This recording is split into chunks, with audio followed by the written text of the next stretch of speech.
అందరికీ నమస్తే అండి. ఏడుతున్నావు ఎందుకురా అంటే ఎగ్గొట్టడానికి అని చెప్పేసి నేను వెనకటికి ఒక సామెత ఉంది. అలాగా వీళ్ళు ఏడవడానికి, ట్రోల్ చేయడానికి పర్టిక్యులర్‌గా ఒక రీజన్ అంటూ అవసరం లేదు.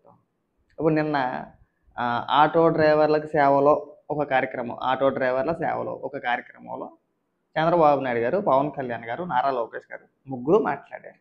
ముగ్గురు ఆ పథకానికి సంబంధించి రాష్ట్ర ప్రజలను ఉద్దేశించి, రాష్ట్ర ప్రభుత్వం గురించి కూడా మాట్లాడుతూ ఆయన ఏదో సరదాగా మాట్లాడతారుగా. ఇప్పుడు ఒక మీటింగ్ అన్న తర్వాత ముఖం ముడుచుకొని మాట్లాడతారా? జస్ట్ ఫన్నీగా కొన్ని మాటలు ఉంటాయి. అందులో భాగంగా చంద్రబాబు నాయుడు గారు దసరాకి 'ఓజీ' సినిమా చూసారా అని చెప్పేసి అన్నారు. ఏం ప్రమోట్ చేయలా, అంతకుముందు నుంచి ఏం ప్రమోట్ చేయలా. అయిపోయింది, ఆల్రెడీ వారం అయిపోయింది సినిమా రిలీజ్ అయ్యి. 'ఓజీ' సినిమా చూసారా అన్నారు. తప్పేం కాదు కాదు. దానికి కొంతమంది ఏడుపు మామూలు ఏడుపు కాదండి అసలు. మామూలుగా ఏడవట్ల. ముఖ్యమంత్రి స్థాయిలో ఉండి చంద్రబాబు నాయుడు గారు 'ఓజీ' సినిమా చూసారా అని అడుగుతారా? అసలు ఆయన ఏం చెప్పదలుచుకున్నాడో జనానికి నీకెందుకు అయింది నాకు అర్థం కావట్లా. నువ్వెందుకంత గుర్తులు దించేసుకుంటున్నావు ఇక్కడ? ఇప్పుడు కొంతమంది సరే పోనీ డైరెక్ట్గానే పోనీ వైసీపీ అధికారంలో ఉన్నప్పుడు డైరెక్ట్గా సినిమాలు తీయించారండి. తీయించలేదా? రామ్ గోపాల్ వర్మ చేత 'వ్యూహం' అనే సినిమా తీశారు. దాన్ని రిలీజ్ చేశారు. దాన్ని సరిగా ఎవడో చూడలేదని చెప్పేసి అని ఏపీ ఫైబర్ నెట్ ద్వారాగా రాష్ట్ర ప్రభుత్వం కొని ఛానల్స్లో ప్రచారం చేశారు. ఏమంటారు దాన్ని? రామ్ గోపాల్ వర్మని డైరెక్ట్గా జగన్మోహన్ రెడ్డి గారు 2-3 సార్లు కలిసాడు అప్పట్లో. దానికి ఏమైంది? యాత్ర వచ్చింది, యాత్ర 2 వచ్చింది, అఫీషియల్గా ప్రమోట్ చేసాం మనం అంతగా తింటాను. దాని తప్పే ఉంది అందులో. చంద్రబాబు నాయుడు గారు అన్న దాంట్లో తప్పే ఉంది. 'ఓజీ' సినిమా చూసారా తప్ప కాదు అని అనకూడని పదనేమి అనలేదుగా. సినిమా చూసారా అని అడిగాడు, అంతే. తప్పే ఉంది. ఇప్పుడు పండగలు వచ్చినప్పుడు, పబ్బాలు వచ్చినప్పుడు కుటుంబ సమేతంగా సినిమాలకి వెళ్ళకుండా ఇంకెక్కడికి వెళ్తారు? సినిమాలకే వెళ్తారు. అడగడంలో తప్పే ఉంది. దానికి తెగ బాధపడిపోతున్నారు. బాబోయ్, చంద్రబాబు నాయుడు గారు అలా మాట్లాడొచ్చా, అలా అనొచ్చా? నీకెందుకు? నీ ఏడుపు తప్పితే నీ వల్ల ఎవరికి ఉపయోగం అసలు ఇక్కడ? సినిమాల మీద పడి ఆడవాలంటే మీ తర్వాతే కదా. మొన్నటిదాకా ఒక ఏడుపు, సినిమా ఫ్లాప్ అయిపోవాలి, బాగోదు, బాయ్కట్ అనో ఇంకోటనో రకరకాల ఏడుపు. సినిమా రిలీజ్ అయిన తర్వాత బ్రహ్మాండంగా ఉంది, అద్భుతంగా ఉందని టాక్ వచ్చిన తర్వాత మళ్ళీ కొత్త రకం ఏడుపు. వారం అయింది కలెక్షన్లు రాలేదు అని చెప్పేసి. కలెక్షన్లు రాకపోతే, బడ్జెట్ రాకపోతే, అంటే తిరిగి డబ్బులు రాకపోతే అరే సక్సెస్ మీట్ ఎందుకు పెడతారండి? బేసిక్ నాలెడ్జ్ అని ఉండాలి కదా మనకి. కనీసం ఆ మాత్రం ఇంగిత జ్ఞానం లేదా? ఇటు అది కూడా ఒకటి చేతి చెప్పించుకోవాలా మళ్ళీ మనం? అది మీకు తెలియద్దు? అదే అట్టేం లేదు. మన ఆడవారు అంతే. అక్కడ కాంతారావు వచ్చింది అనొకడు, కాంతారావు వచ్చి 'ఓజీ'ని తుడిసేసింది అనొకడు, మడతెట్టేసింది అనొకడు, నరికేసింది అనొకడు. ఎవడికి ఉపయోగపరా మీ వల్ల అసలు? ఎంతసేపు ఎడవ ఏడుపులు. పనికొచ్చే అంశాలపైన డిబేట్ పెట్టంటారా, డిబేట్ చేయంటారా అంటే ఒకటి చేయడే. పనికిరాని అంశాలపైన వివిధ రకరకాలుగా కెలికేసుకొని ఎట్టోగట్టా ట్రోల్ చేసేసి అయ్యి బాబోయ్ ఇలా మాట్లాడేస్తారా? మాట్లాడకపోతే మాట్లాడితే తప్పేమో వచ్చింది, మాట్లాడకపోతే నష్టమేమో వచ్చింది. మీ ఏడుపు తప్పితే అక్కడ నాకు ఇక్కడ మీ ఏడుపు తప్పితే నాకేం కనపడట్లే. అక్కడ పనికొచ్చే అంశాల గురించి కూలంకుషంగా ఎవడన్నా డిబేట్ చేస్తాడేమో అనుకుంటా. చెయ్యం మన ఏడవాలి. ఆ ఏడుపు ఒకటే వచ్చింది, ఆ ఏడుపు ఒకటే మిగిలింది మనకి. మాట్లాడితే అలా మాట్లాడారు, వీళ్ళు ఎలా మాట్లాడారు, అలా మాట్లాడవచ్చా? అసెంబ్లీలో బూతులు మాట్లాడినప్పుడు ఏమైందో? మంత్రులు అసలు డైరెక్ట్గా మంత్రులే బూతులు మాట్లాడారు, అప్పుడేమైందో? ఇంకా ఆ రోజు గుర్తుకు రాలేదా? శుభ్రంగా ఏదో ఫన్నీగా మాట్లాడుతున్నారు జనాలతోటి, చాలా దగ్గరగా మాట్లాడుతున్నారా? లోకేష్ గారైనా, పవన్ కళ్యాణ్ గారైనా, చంద్రబాబు నాయుడు గారైనా మేము అధికారంలో ఉన్నాము, నేను ముఖ్యమంత్రినానో, లేదంటే నేను ఉప ముఖ్యమంత్రినానో, లేదంటే నారా లోకేష్ గారు మంత్రి గారు ఎక్కడా కూడా గర్వం చూపించట్లా. వాళ్ళు సామాన్య ప్రజలతో మనం ఎలా ఉంటాం, వాళ్ళు కూడా అలాగే ఉంటున్నారు. ఏదో కుటుంబ సభ్యుల్లాగా మనం అలా ఉండగలుగుతాం ఏంటి? ఆ చుట్టూ పరదాలు వేసేయాలి, అక్కడికి వెళ్తే అక్కడికి. అటుపక్క ఇటుపక్క పరదాలు వేసేయాలి, చెట్లు నరికేయాలి, చుట్టుపక్కల కిలోమీటర్ పొడుగుని ఎవడో ఉండకూడదు, ఎక్కడో అక్కడ ఇంట్లోకి వెళ్ళిపోవాలి. చేసాం కదా మనం అలాగే పరిపాలన. 5 ఏళ్ళు. నేను ఎంత రాజకీయాల గురించి మాట్లాడకూడదు అనుకున్నా సరే కిరికితారు రూపాయలని. మనం ఏమన్నా అంటే మొహం అడ్డం పెట్టుకున్నావు భయమా ఆ మొక్కేం కదా. మా 2019 నుంచి 2024 వరకు 5 ఏళ్ళు నా మొఖంతోనే చేసిందిగా వీడియోలు. అప్పుడు భయపడ్డానా? అప్పుడు భయపడినోడిని ఇప్పుడు భయపడిపోతానా? ఇది మీకు జస్ట్ సరదారా బాబు ఇదంతా కూడా. నా మొఖంతో చేసి చేసి చేసి ఆ? ఏదో కొత్తగా ట్రై చేద్దామని చెప్పేసి అని శుభ్రంగా ఏదో ఒక బొమ్మ పెట్టుకొని చేస్తున్నా. ఇంట్రెస్ట్ అంతే, అదొక సరదా. పైగా ఇక్కడ అందాల గురించి మాట్లాడుకోవాలి, మన అందాల గురించి మనమే మాట్లాడుకోవాలి. మీ అబ్బాయి లెక్క అయితే మీ అందరికంటే కొద్దిగా గొప్ప బాగానే ఉంటాను నా ముఖంతో నేను చేసినా సరే, తెలుసా నీకు? మళ్ళీ ఇక్కడ అందం గురించి మాట్లాడాడు అదేదో ఏదో ప్రపంచ సుందరుడు అన్నట్టు. ఆ, నీ ముఖం చూస్తే వాంత అవుతుంది, కక్కేసుకో అడుగుతాడా? నేను వద్దానా? ఇరా భలే విచిత్రంగా పెడతారా మీరా. నీ ముఖం చూస్తే వాంత అవుతుంది, మంచిదేగా. తినది బయటకు వచ్చేస్తుంది, నీకు అరగట్లేదు బయటకు వచ్చేస్తుంది. ఆ? అందచందాల గురించి మనం మాట్లాడుకోకూడదు. కొద్ది గొప్ప లెక్క అయితే ఎవడి ముఖం వాడికి అందం, నా ముఖం నాకు అందం, మీ ముఖం మీకు అందం. కాకి పిల్ల కాకికి ముద్దు, పంది పిల్ల పందికి ముద్దు కదా. అలాగే ఎవడి ముఖం వాడికి ముద్దు, బాగున్నా బాగోకపోయినా రోజు అద్దంలో 2-3 సార్లు చూసుకుని మురిసిపోతాం, అది కామన్గా జరిగేది. అదే అదేం లేదు, మరీ బొత్తిగా పర్సనల్గా ఎందుకు వెళ్ళిపోతారు నాకు అర్థం కావట్లేదురా. పోనీ రాజకీయంగా మాట్లాడినా పర్సనల్గానే వెళ్ళిపోతారు. పోనీ సరదాగా పోనీ రాజకీయాలకు సంబంధం లేకుండా ఏదో ఒక ఛానల్ సపరేట్గా స్టార్ట్ చేసి పోనీ దీంట్లో అన్నా వెళ్దాం అంటే మీ అబ్బా ఇక్కడికి కూడా వచ్చి మీరు ఏదో ఎంటర్టైన్మెంట్ చేసినా సరే వచ్చి ఇక్కడ కూడా కెలుగుతూ ఉంటే చేయబుద్ధి వేస్తుందిరా నాకు అసలు. ఏమీ ఎంటర్టైన్మెంట్ లేదు, తొక్కలేదు, ఈ నా కొడుకుని ఎలా వదలకూడదని ఫీలింగ్ కలిగేస్తుంది. అవునా కదా? ఇప్పుడు అదే కలిగింది నాకు. ఇప్పుడు వరకు ఏమనుకున్నా పోనేలే రాజకీయాల గురించి టచ్ మాటలు ఏం మాట్లాడుతున్నాను అనుకుంటే నా కొడుకులు ఇంకా రెచ్చిపోతున్నారు. మీరు అంత రెచ్చిపోతే అంతా మీకే బొక్క. మీరు చేసేది తెచ్చేది ఏం ఉండదురా, ఊరికి ఆటం తప్పితే.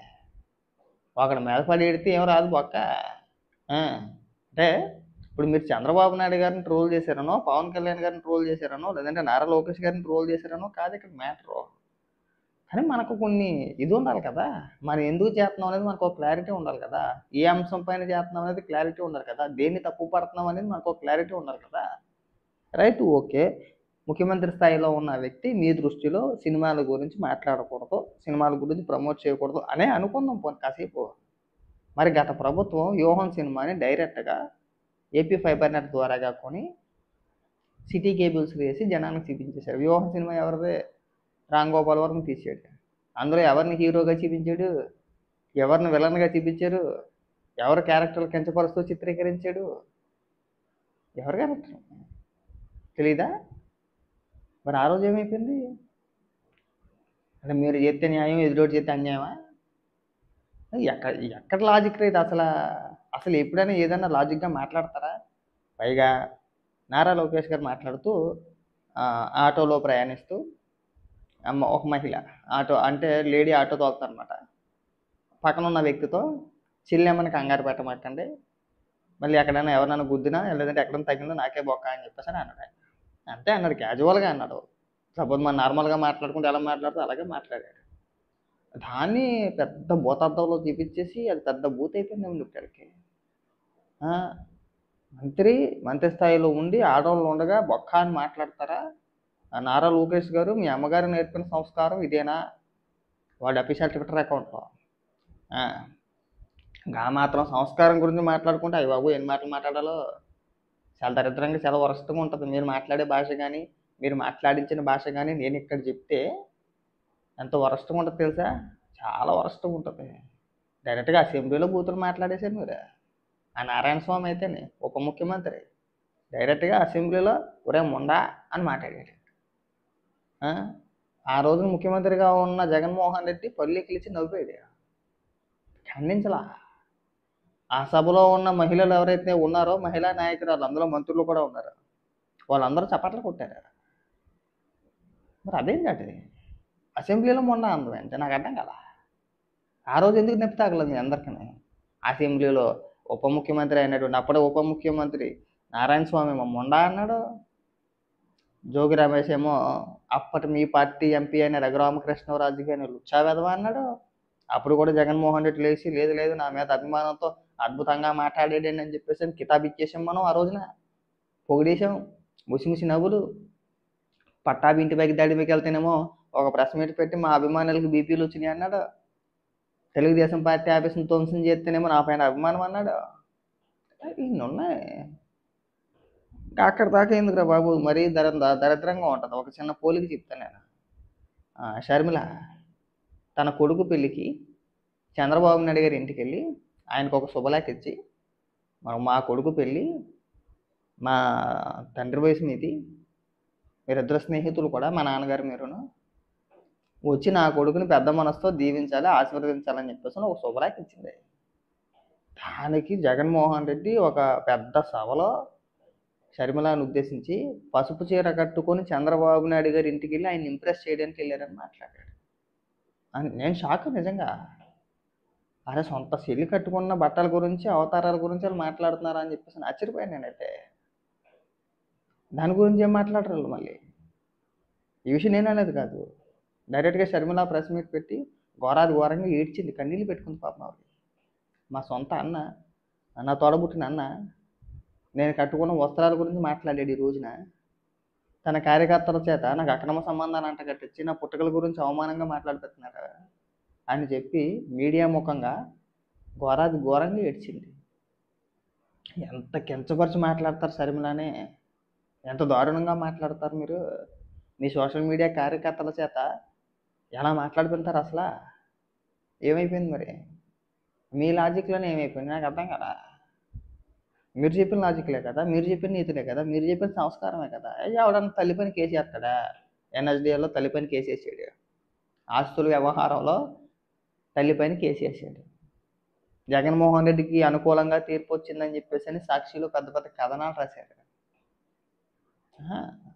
సంస్కారం వాటే సంస్కారం మేము కూడా అనగలుగుతాం. ఇంతకు మించిన సంస్కారం ఏమైనా ఉందా అని చెప్పేసి అని దాన్ని ఎవరైనా సంస్కారం అంటాడా?